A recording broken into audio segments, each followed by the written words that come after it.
kon sopo? Nah, si Hana ini bilang, aku putri teko Segoro Kidul. Heri ini dengar ada suara perempuan itu yang seperti nyinden. Jadi samar-samar dengar.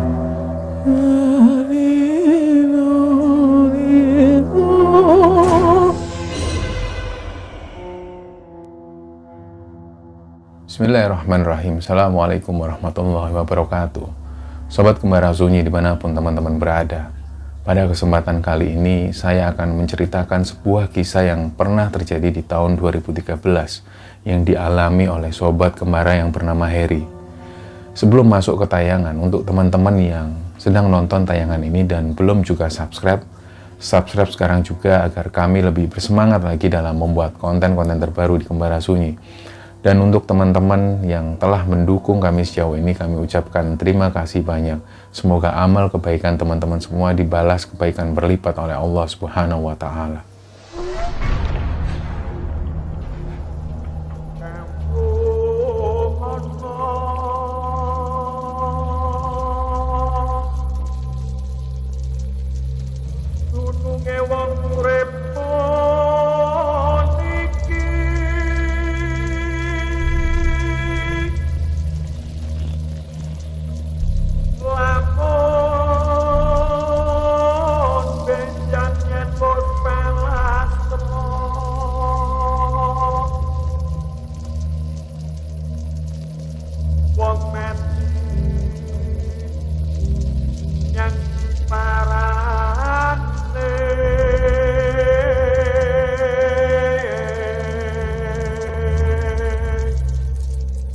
Oke, jadi cerita ini dikirim oleh sobat kembara yang namanya Heri, dan kebetulan Heri ini juga arek Surabaya atau berdomisili di Surabaya. Jadi Heri cerita tentang pengalaman yang pernah dialami oleh Heri dan istrinya waktu itu di tahun 2013.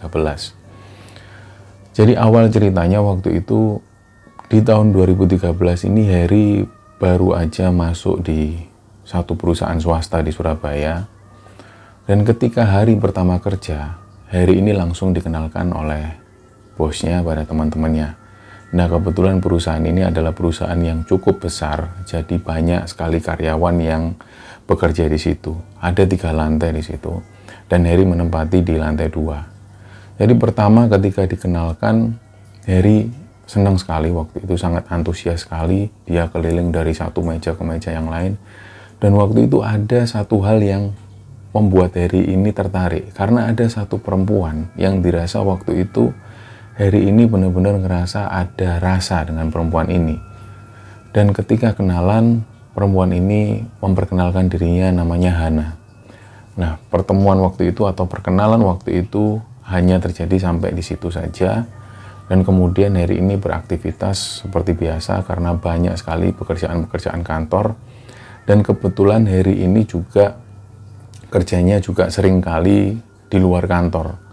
Jadi sekitar jam 10 pagi, Heri ini harus keluar kantor dan melakukan kunjungan-kunjungan ke toko-toko yang berhubungan dengan perusahaannya. Nah, waktu pun berlalu, sekitar seminggu kemudian, Heri ini iseng-iseng tanya ke salah satu temannya. Jadi kebetulan di samping Heri ini ada satu cewek yang namanya Novi. Waktu itu Heri tanya, "Nov, si Hana itu udah kerja di sini berapa lama?" Nah, Novi bilang, "Lama banget itu mas, udah sekitar 5 tahun lebih lah gitu."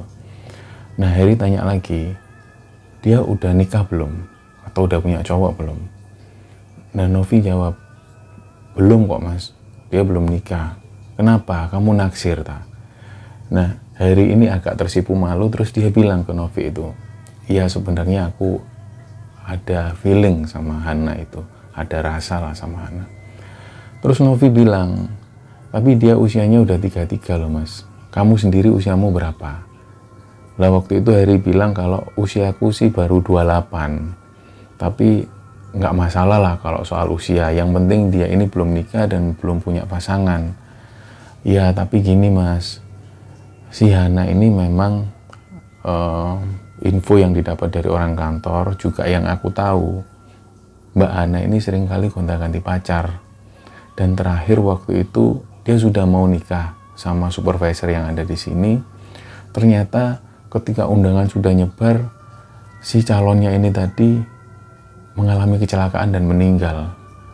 Nah, itulah yang membuat anak-anak kantor itu yang berpikiran agak negatif ke Hana. Ada yang berpikiran kalau Hana ini sering ganti-ganti pacar. Nah, apalagi Mbak Hana itu kan dulu kakak kelasku, kata si Novi. Waktu di kampus itu kakak kelasku. Dan ketika di kampus juga seperti itu, sering kali gonta-ganti pacar.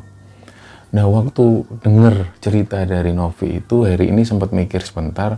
Terus Novi bilang lagi, udahlah mas, cari yang lebih muda aja dari kamu. Lagian kan banyak di sini yang lebih muda dan lebih cantik juga dari Mbak Hana. Setelah perbincangan itu pun, Heri ini udah nggak lagi memikirkan tentang Hana, jadi dia melakukan aktivitas kantor seperti biasa. Sampai sekitar 1 bulan kemudian, Heri ini baru aja pulang dari kunjungannya, dan begitu sampai kantor, ternyata waktu itu sudah menunjukkan waktu sholat. Jadi waktu itu asar, dan Heri langsung menuju ke musola. Jadi kebetulan di belakang kantor ada musola kecil di situ. Heri langsung menuju ke musola, dan waktu itu ketika ngelepas sepatu, Heri ini ngelihat ada sandal di situ. Nah, yang ada di pikiran Heri, oh berarti ada orang di musola. Siapa kok tumben? Biasanya setiap kali sholat asar di sana, Heri ini nggak melihat ada karyawan yang langsung sholat tepat waktu. Begitu selesai, Heri langsung selesai wudhu dan langsung masuk ke musola. Ternyata yang di dalam ini ada Hana. Nah, waktu itu Heri ini juga agak canggung juga di situ. Dilihat Hana masih sholat dan Heri langsung sholat. Setelah sholat, Hana ini langsung pergi. Nah, jadi nggak sempat ada perbincangan di situ. Nah, setelah Heri sholat itu, dia keluar. Di situ ada satu cleaning service yang namanya ini Pak Man, biasa dipanggil orang-orang Pak Man. Di situ Heri ngobrol sebentar. Nah, karena Heri ini masih tergolong karyawan baru, jadi Heri nggak sempat banyak tanya. Waktu itu yang diperbincangkan Heri dengan Pak Man itu hanya seputar kantor. Berapa lama kerja di sini Pak Man? Pak Man bilang, saya sudah lama mas, saya sudah 8 tahun.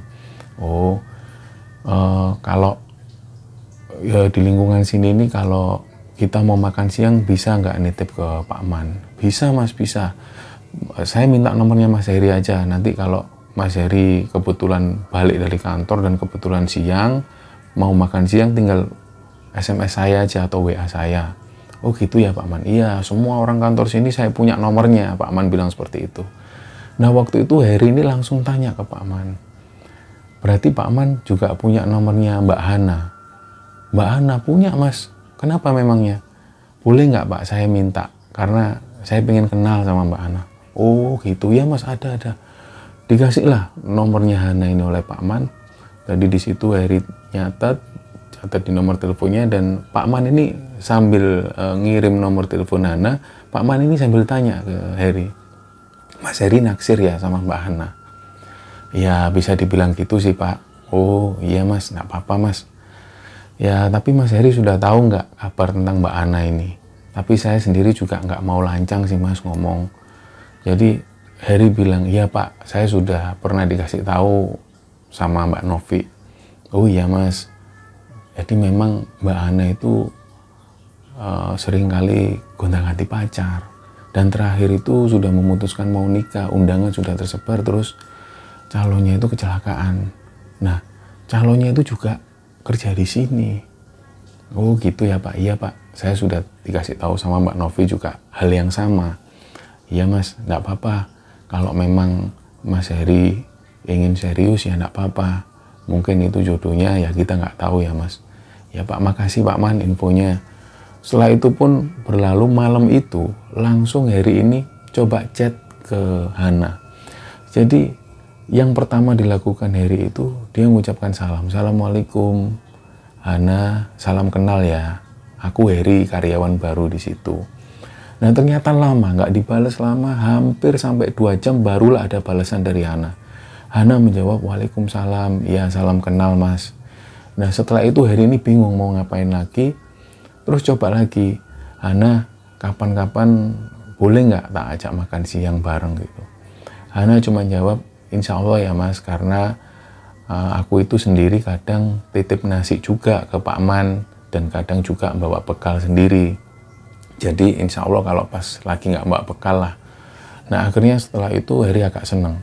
Keesokan harinya mulailah Heri ini nyapa Hana. Waktu itu Hana cuma senyum, dan kejadian itu berlalu sampai beberapa minggu kemudian, sampai satu ketika dari perusahaan ini punya satu kegiatan seperti outing keluar, mereka mengadakan outbound di luar kota dan semua karyawan ini ikut.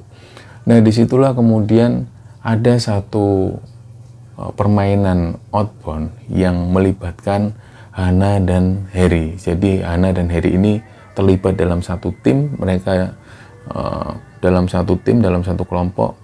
Dan waktu itulah Heri ini agak mulai berani ngobrol dengan Hana. Jadi malam itu ketika makan malam, Heri ini gabung dengan teman-temannya Hana, mereka saling bercanda, saling ngobrol satu sama lain. Sepulang dari situ mulailah Heri ini berani, lebih ngobrol lebih dalam lagi dengan Hana, mulai berani ngajak makan siang. Nah pada satu ketika siang hari itu, Heri ini memberanikan diri. Dia ngajak Hana untuk makan siang. Waktu itu Hana bilang, maaf Mas, aku bawa bekal soalnya dari rumah, kapan-kapan ya insya Allah. Nah beberapa minggu setelah itu Heri ini coba lagi ngajak Hana. Hana, hari ini bisa nggak makan siang bareng gitu. Ternyata Hana ini menyambut, oh ya Mas, kebetulan aku juga nggak bawa bekal. Nah siang itu pun mereka makan siang bareng di satu rumah makan yang nggak jauh dari situ. Ketika mereka makan bareng, setelah itu baru mulai Heri ini ngobrol-ngobrol lebih serius. Heri langsung memberanikan diri, dia ngomong ke Hana, Han, sorry kalau aku langsung to the point karena aku ini sudah nggak mau cari pacar. Aku maunya cari istri. Dan aku ngelihat semua karakter istri itu ada di kamu. Semua kriterianya ada di kamu. Mohon maaf kalau aku lancang kayak gini. Heri ngomong seperti itu dan Hana itu sempat diam sejenak. Terus Hana bilang, ya makasih Mas kalau memang kamu sudah mengungkapkan semua, aku terima kasih banyak. Tapi kamu pasti sudah tahu tentang aku. Dari teman-teman kantor pasti sudah cerita tentang aku, seperti apa aku. Heri bilang sekali lagi, ya aku enggak masalah tentang itu tak anggap masa lalumu. Yang penting yang kita jalani adalah sekarang dan masa depan. Nah Hana bilang sekali lagi, tapi Mas Heri sudah tahu kan tentang usiaku yang sudah menginjak kepala 3. Mas Heri sendiri usianya berapa? Jujur Han, usiaku 28. Tapi kalau usia sendiri aku juga nggak masalah. Terpaut usia kamu lebih tua, nggak ada masalah. Yang penting kita menjalani rumah tangga. Waktu pertama kali aku melihat kamu sholat di musola dan sholat tepat waktu, di situ aku ngerasa aku ini benar-benar ada hati sama kamu, dan aku benar-benar menganggap kamu itu perempuan yang istimewa. Di saat yang lain masih sibuk kerja, kamu itu benar-benar sholat tepat waktu di situ. Nah Hana akhirnya mengungkapkan, ya sudah Mas, kalau memang seperti itu kita jalani dulu, kita mungkin bisa lebih dekat lagi. Terus Heri tanya, kira-kira kapan kamu siap aku main ke rumahmu, aku bilang ke orang tuamu. Insya Allah tak kabari secepatnya Mas. Hana bilang seperti itu. Dan setelah pertemuan itu, aktivitas pun berjalan normal seperti biasa. Dan waktu itu Hana ini sempat ngabarkan ke Heri, Mas Heri, kamu ada waktu nggak main ke rumah? Aku sudah bilang ke bapak sama ibu bahwa aku ini dekat sama kamu. Oh ya, insya Allah malam nanti aku ke rumahmu ya. Nah malam itu Heri berangkat menuju ke rumahnya Hana, dia pakai mobilnya. Begitu sampai di rumah Hana, Heri ini langsung memperkenalkan diri ke kedua orang tua Hana. Heri bercerita tentang latar belakangnya seperti apa dan berniat ingin menikahi Hana. Disitulah orang tuanya menyambut, dan ya dari wajah mereka ini tampak bahagia sekali karena anaknya ada yang melamar. Dan setelah itu orang tuanya cuma pesan, nggak usah buru-buru Mas Heri, kalau memang mau menikahi Hana nggak usah buru-buru, dan kami minta nggak usah terlalu mewah nanti pestanya, cukup diselenggarakan secara sederhana sekali. Yang penting kalian bisa menikah secara sah di hadapan Allah, dan setelah itu kalian memikirkan kedepannya seperti apa. Jadi sambutan dari orang tua Hana ini benar-benar baik. Ketika itu Harry ini pamit pulang, dan begitu sampai di rumah, Harry ini pun tidur seperti biasa. Nah, pada saat tidur inilah Harry ini mengalami satu mimpi yang benar-benar menurut Harry itu nggak pernah dialami sebelumnya. Dia ini mengalami satu mimpi yang benar-benar aneh dan sangat menyeramkan. Malam itu ketika tidur, Harry ini ngerasa dia mimpi, tapi seperti nyata. Dia ada di pantai yang luas sekali dan waktu itu kondisinya gelap. Dari kejauhan di tengah-tengah samudra itu Harry ini dengar ada suara gemerincing kuda. Kerincing, kerincing, kerincing, kerincing, kerincing, kerincing. Jadi kereta kencana yang ditarik 4 kuda ini seperti melayang dari tengah lautan menuju ke arah Harry. Dan begitu kereta kencana ini berhenti, ada sekitar 3 atau 4 putri seperti keraton yang memakai baju yang dominan berwarna hijau. Mereka ini turun dan satu perempuan cantik ini turun, satu putri cantik turun menghampiri Harry. Dan perempuan ini bilang ke Harry, "Ojo ganggu arek iku. Wes, tinggal no arek iku." Setelah perempuan ini bilang, si perempuan ini langsung kembali ke kereta kencana dan langsung pergi. Kereta kencana ini kerincing, kerincing, kerincing, kerincing, menghilang di tengah lautan seperti itu. Dan waktu itu ketika Harry ini bangun dari tidurnya, Harry ini ngerasa benar-benar ada yang aneh dengan mimpinya. Dilihat waktu itu jam 2 dini hari, Harry langsung memutuskan untuk sholat tahajud. Setelah sholat tahajud itu dia minta petunjuk sama Allah tentang apa yang terjadi. Dan keesokan harinya, Harry ini melakukan aktivitas seperti biasa. Dia siang itu keluar dengan Hana, makan bareng lagi, dan hubungan mereka ini semakin dekat. Sampai pada satu ketika, si Harry ini memutuskan untuk melamar Hana. Jadi ada satu acara lamaran di situ di mana orang tua dan keluarga dari Harry ini datang ke rumah Hana. Di situ digelar satu acara lamaran. Setelah acara lamaran itu, Harry pun pulang. Dan malam itu setelah lamaran itu terjadi lagi mimpi yang sama yang pernah dialami oleh Harry. Jadi malam itu dia ada di satu pantai yang luas sekali dan begitu gelap dengan suasana angin yang benar-benar kencang sekali. Dan gak lama kemudian dengar dari kejauhan ada suara kereta kencana yang lewat. Kerincing, kerincing, kerincing, kerincing, kerincing, kerincing, kerincing.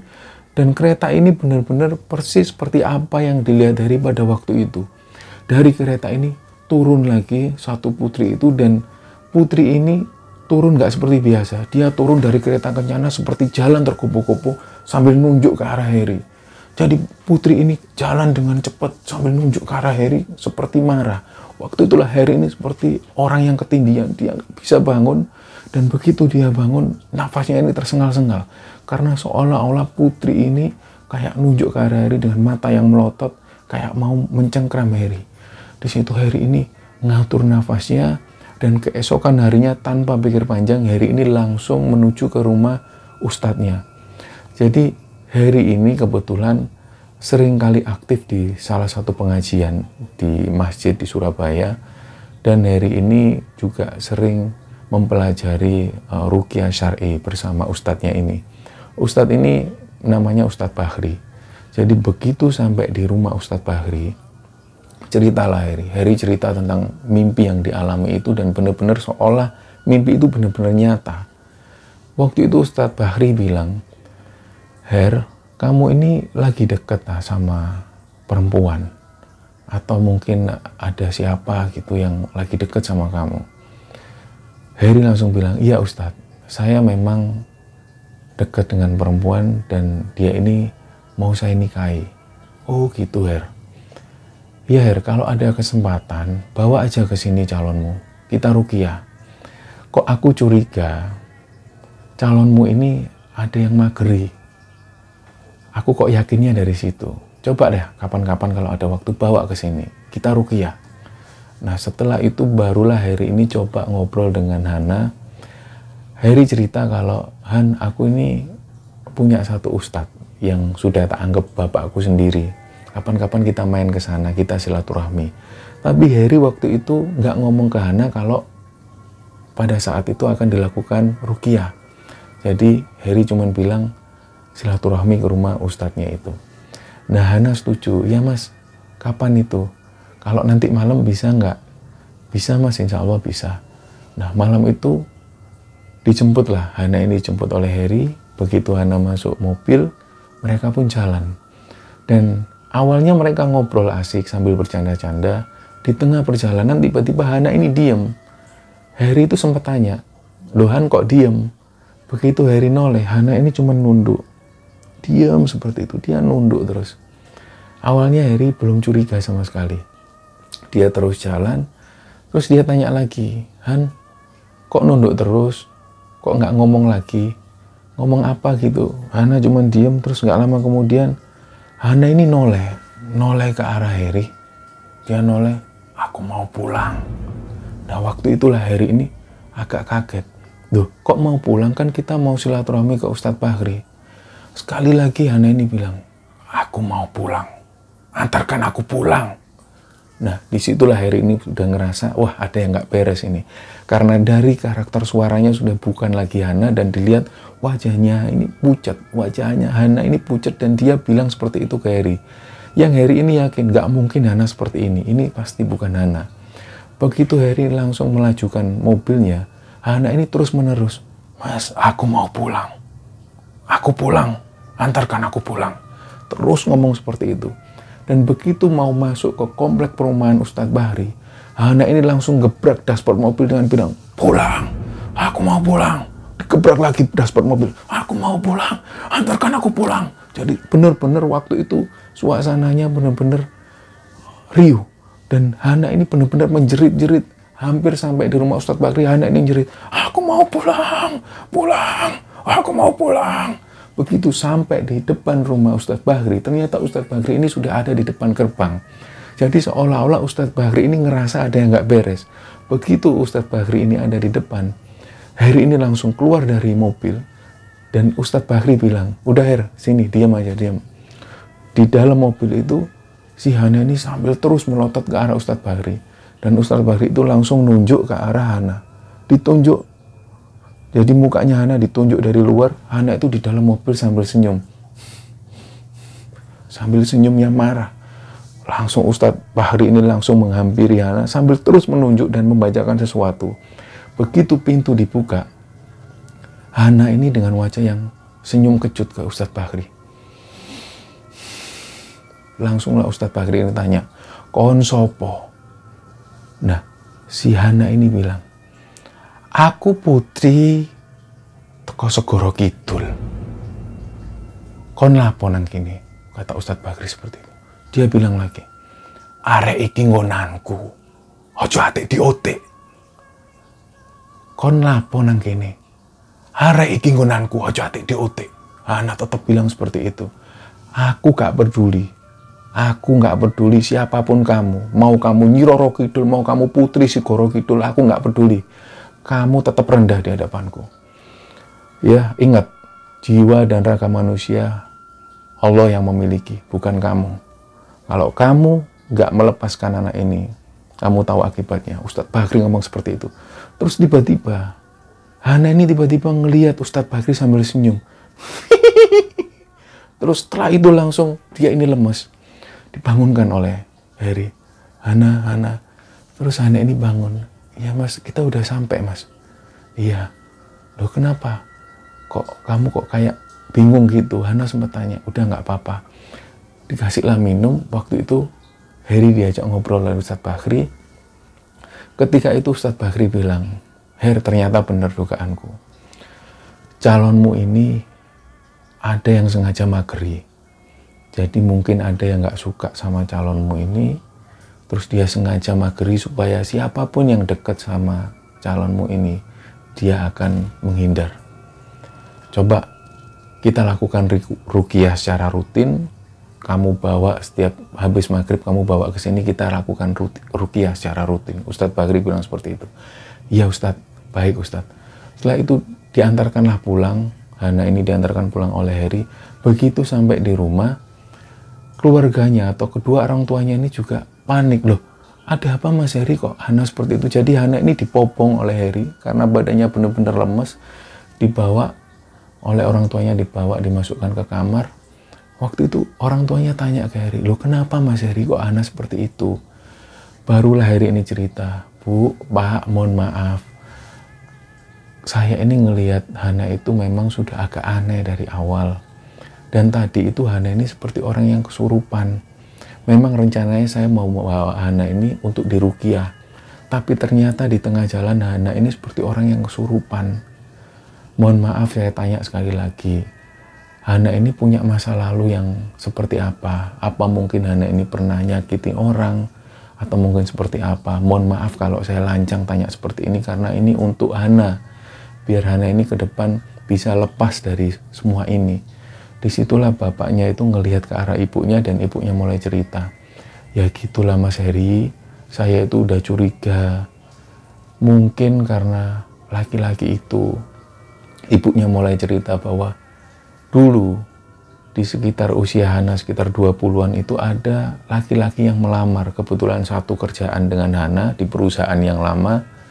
Laki-laki ini datang mengungkapkan pengen ngelamar Hana.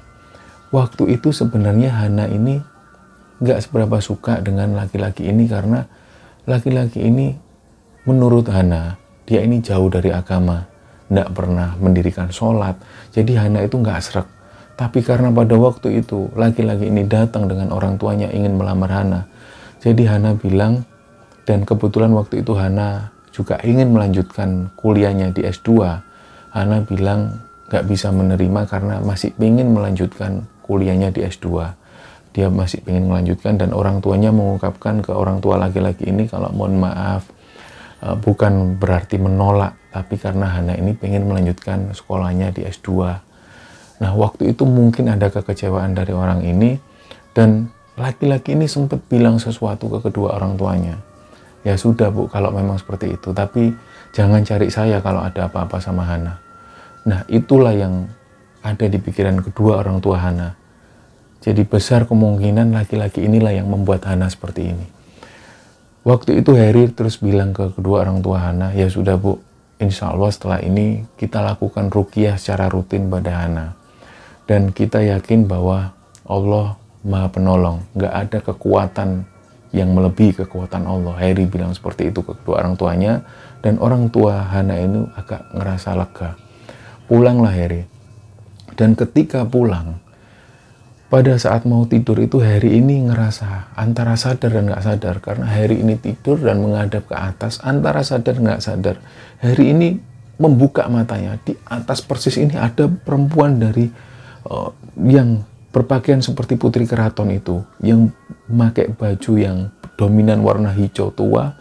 Dia ini dari atas melotot ke arah Heri dan teriak, wah! Dan perempuan ini turun. Jadi seolah turun dan langsung mencekik leher Heri. Di situ Heri ini nggak bisa gerak seperti orang yang ketindihan. Dia terus mengerus seperti ini. Tolong, tolong. Dan perempuan ini seperti nyekik Heri.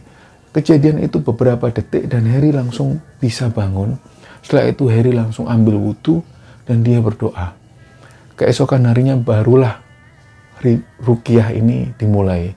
Jadi mulai Hana ini diruqyah secara rutin di rumah Ustadz Bahri. Sampai sekitar 7 hari berturut-turut dan Hana itu mulai merasa ada mulai membaik lah. Jadi keadaannya mulai membaik dan waktu itu mulailah digelar satu pesta pernikahan atau akad nikah. Nah hari yang ditentukan akad nikah itu sudah ditentukan dan malam itu ketika menjelang akad nikah di rumah Hana ini terjadi sesuatu yang benar-benar mengerikan. Waktu itu karena warga kampung ini saling bantu-membantu, yang bapak-bapak ini duduk-duduk di luar, mereka mengadakan satu melean atau mereka jaga-jaga di situ, terop sudah berdiri, dan yang ibu-ibu itu bantu masak di belakang rumah. Dan ketika waktu masak itu, ibu-ibu ini dengar ada suara hujan yang benar-benar deras. Dan hujan ini seolah seperti hujan batu kecil-kecil. Jadi atap rumah ini semua terasa. Keracak. Nah, saking kagetnya semua ini dilempar. Barang-barang itu dilempar oleh ibu-ibu yang ada di situ. Mereka ini keluar. Wah, ono apa lagi? Ono apa? Begitu keluar dia ngeliat ternyata nggak ada apa-apa. Bapak-bapak yang ada di depan itu berdiri. Ada apa? Kenapa kok lari semua? Lah tadi ini kami semua dengar ada suara hujan kok. Hujan ini benar-benar deras seperti batu yang jatuh dari atas, benar-benar keras sekali suaranya. Nah, akhirnya setelah melihat di luar ini nggak ada apa-apa, ibu-ibu mereka ini pun masuk lagi. Mereka melakukan aktivitas sambil ngobrol. Lah itu tadi apa ya? Kok kayak gitu suaranya? Dan nggak lama setelah itu ada suara angin yang kencang sekali. Bapak-bapak ini langsung berhamburan. Karena benar-benar angin yang begitu kencang sampai terop ini hampir roboh. Nah, kejadian itulah yang membuat Hana ini telepon ke Harry. Dia bilang, "Mas, malam ini kita itu benar-benar kayak diteror. Orang-orang ini ngerasa kalau benar-benar ada badai di sini. Padahal di luar nggak ada apa-apa." Nah, Harry bilang ke Hana, "Ya sudah, kamu istighfar. Mungkin ini ujian orang yang mau nikah, Dek. Kamu istighfar, kamu sholat 2 rakaat, minta petunjuk ke Allah. Besok adalah hari akad nikah kita. Kita minta perlindungan pada Allah supaya besok ini dilancarkan." Setelah itu, nggak ada lagi kejadian dan keesokan harinya akad nikah pun digelar. Dan waktu itu akad nikah berjalan normal seperti biasa. Dan waktu itu mereka sah sebagai pasangan suami istri. Dan malam itu, mungkin karena Harry ini dari pagi melakukan aktivitas, Hana juga melakukan aktivitas dari pagi melakukan akad nikah, dan malam itu mereka ini sama-sama capek. Harry itu benar-benar capek sekali dan ngerasa seringkali dia ini ngerasa dalam keadaan yang sadar dan gak sadar. Dan begitu malam itu mereka tidur, antara sadar dan gak sadar, karena Harry ini ngadep di sebelah kanan, membelakangi istrinya, Harry ini dengar ada suara perempuan itu yang seperti nyinden. Jadi samar-samar dengar.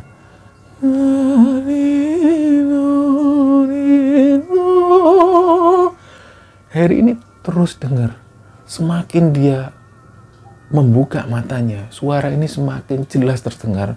Ada suara perempuan yang sedang nyinden dan seolah persis ada di belakang Harry. Nyanyi. Begitu Harry noleh, ada perempuan yang dari keraton itu duduk. Dan Hana ini ada di pangkuan perempuan itu. Perempuan ini sambil ngelus-ngelus kepalanya Hana sambil terus menyanyi seperti orang yang nyinden. Dan Harry ini terus dalam hatinya berkata, ini ngimpi atau enggak, ngimpi atau enggak. Tapi yang dilihat dari ini persis, fisiknya perempuan ini persis, dia ini sambil nyinden. Dan gak lama kemudian putri ini langsung noleh ke arah Harry sambil melotot. Dia bilang seperti itu. Harry ini langsung istighfar. Begitu Harry istighfar, sosok ini sudah nggak ada lagi. Disitulah Hana ini kebangun. Kenapa, Mas? Nggak apa-apa, Dik, nggak apa-apa. Aku mungkin kecapean. Jadi yang tak lihat itu benar-benar hal yang nggak masuk akal. Harry pun ambil wudhu, dia pun tidur. Keesokan harinya, jadi setelah mereka menikah itu, mereka ini belum melakukan satupun hubungan suami istri. Yang pertama karena malam pertama itu mereka capek. Malam kedua ketika Harry ini mau melakukan hubungan suami istri. Jadi waktu itu Harry ini mendekat ke istrinya. Dan tiba-tiba istrinya itu melotot. Si Hana ini melotot ke Harry. Melotot sambil senyum. Dan wajahnya benar-benar menyeramkan. Jadi waktu itu Harry ini langsung kaget, dia mundur. Nah, Hana tanya lagi, "Loh, kenapa, Mas?" Nggak apa-apa, Dek. Malam itu pun mereka nggak jadi berhubungan. Dan hari itu pun berlalu terus sampai hampir sekitar 1 minggu berjalan. Mereka belum pernah melakukan hubungan suami istri. Karena setiap kali mau melakukan hubungan suami istri, Harry ini selalu melihat wajah istrinya ini selalu berubah menjadi wajah yang menyeramkan. Nah, setelah itu pun ada satu malam, Hana ini sedang tidur. Dan tiba-tiba Hana ini seperti orang yang ketindihan. Harry coba bangunkan Hana. "Dek, bangun, Dek, bangun, Dek." Hana ini langsung bangun. "Mas, aku takut, Mas. Takut. Kenapa kamu?" "Aku ngimpi kayak bener-bener nyata." "Loh, kamu ngimpi apa?" Ternyata Hana cerita. Malam itu ketika dia tidur, Hana ini ngimpi ada rombongan putri dari keraton yang naik kereta kencana. Satu orang ini turun dari kereta kencana dan tiba-tiba narik tangan Hana. Dia ini nyeret Hana, langsung melemparkan Hana di kayak lautan api. Di situ Hana ini ngerasa kelojotan panas, dari badannya panas seperti menyentuh api, dan dia bangun. Nah, setelah itulah Harry bilang, ya sudah, kamu wudhu dulu, baca doa. Ayo wudhu dulu, Harry bilang seperti itu. Hana pun langsung beranjak, dia mau ngambil wudhu. Dan begitu mau ambil wudhu, dilihat ini tangannya Hana ini melepuh seperti kebakar. Dan begitu dibuka, dari tangannya ini semua melepuh. Dan dari kaki-kakinya itu dilihat semua melepuh seperti seolah-olah terbakar. Nah, waktu itu Hana ini juga heran. Kok benar-benar kayak beneran? Langsung Hana ini lapor ke Harry, Mas, badanku kok benar-benar melepuh, kayak benar-benar kebakar. Lah waktu itu Harry ini langsung ngerasa, wah ada yang nggak beres ini. Keesokan harinya langsung lah Harry ini menghubungi Ustadz Bahri. Dan waktu itu ternyata Ustadz Bahri posisinya sedang umroh. Jadi Ustadz Bahri sedang melaksanakan ibadah umroh, dan Ustadz Bahri sempat pesan, Her, sorry aku nggak ngabari kalau lagi umroh. Ada apa? Harry bilang, Ustadz, kondisi istriku itu kayak gini. Gini Her, kamu pergi aja ke guruku. Ustadz Bahri bilang seperti itu. Namanya Abah Maliki. Nanti tak kasih tahu alamatnya, kamu datang ke sana, kamu bilang kalau kamu dapat referensi dari aku. Nah, setelah itu pun Harry ini langsung ngajak Hana ini menuju ke Ustadz Maliki. Biasa orang-orang memanggil beliau dengan nama Abah Maliki. Orangnya sudah sekitar 60-an tahun, tapi wajah beliau ini begitu bersih sekali, kelihatan bercahaya sekali. Begitu Harry dan Hana datang, Ustadz Maliki itu langsung tanya, jenengan ini yang dari Ustadz Bahri itu? Nggih, Bah, saya yang dari Ustadz Bahri. Berarti ini yang kamu ceritakan itu ini orangnya? Iya, Bah. Nah, ada kalimat yang menarik dari Abah Maliki waktu itu pada Harry. Mas, kalau penyakit yang datangnya dari Allah, kita kembalikan ke Allah. Tapi kalau penyakit seperti yang dialami oleh istrimu ini, yang disebabkan guna-guna dari sihir, dari dukun, jangan harap iblis yang ada di istrimu ini bisa selamat. Tak habiskan habis ini. Tak habiskan, tak hancurkan. Jangankan iblisnya, dukun-dukunnya tak habiskan. Karena ini merupakan perbuatan yang syirik dan melawan ilmu-ilmunya Allah. Jadi nggak usah takut, mereka ini rendah di hadapan kita. Dan kita punya Allah. Udah, istrimu bawa sini.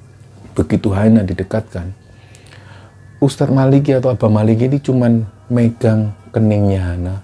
Keningnya Hana dipegang, waktu itu langsung Hana ini seperti orang yang menangis kesakitan, dan dia ini nangis. Ampun. Nah begitu teriakan-teriakan seperti itu, kon ngali nggak? Sopo sih ngongkon kon? Ustadz Maliki cuman bilang seperti itu. Siapa yang nyuruh kamu? Ampun Mbak. Kamu ini yang ngaku putri dari Segoro Kidul, kamu yang ngaku Nyi Roro Kidul, iya. Panggil semua yang paling berani di antara bangsa kalian. Mau Nyi Roro Kidul, mau siapa? Panggil. Ini, katakan ya, kami ini umatnya Rasulullah Muhammad. Kami hambanya Allah. Siapa yang berani melawan kami? Panggil itu yang paling berani. Ampun Mbak, ampun. Wes ya, jangan lagi kamu ganggu anak ini. Jangan lagi kamu ganggu anak ini. Dan bertobatlah kamu pada Allah. Ketika Ustadz Maliki bilang seperti itu, dia ini lemes. Jadi Hana itu lemes. Dan gak lama kemudian diberi air minum oleh Abah Maliki. Dan setelah itu pun Harry ini pamit ke Abah Maliki. Abah Maliki bilang ke Harry waktu itu, sudah, insya Allah gak ada lagi gangguan-gangguan semacam itu. Yang penting kalian ini jaga sholat, jaga wudhu. Istrimu suruh jaga wudhu, ketika batal suruh wudhu lagi. Gak ada barang-barang yang seperti itu bisa mencelakai manusia kalau kita dekat dengan Allah. Abah Maliki bilang seperti itu. Disitulah Harry semakin mantap hatinya. Dia bilang ke istrinya, Dek, sudah, kita semakin dekatkan diri pada Allah. Setelah itu pun mereka pulang, dan berangsur hari demi hari keadaan Hana ini semakin membaik. Dan mereka pun semakin harmonis. Dan setelah itu 1 tahun kemudian mereka dikaruniai 1 orang anak laki-laki. Nah, disitulah yang diingat oleh Harry pesannya dari Abah Maliki terutama, bahwa kalau penyakit yang datang dari Allah bisa jadi kita serahkan kembali ke Allah. Tapi kalau sakit yang didapat dari ilmu sihir, dari guna-guna, dari dukun, nggak ada pertolongan selain pertolongan dari Allah. Dan ilmu semacam itu nggak akan bisa melawan kebesaran Allah. Di situ yang terus diingat oleh Harry. Dan sampai hari ini, Harry dan Hana sudah hidup secara harmonis. Mereka dikaruniai satu orang anak, dan kabar keduanya adalah Ustadz Maliki rahimahullah di tahun 2017 kemarin sudah dipanggil oleh Allah. Nah, semoga kisah ini bisa diambil kesimpulan dan diambil hikmah oleh teman-teman sekalian. Mohon maaf kalau ada salah-salah kata. Terima kasih. Wassalamualaikum warahmatullahi wabarakatuh.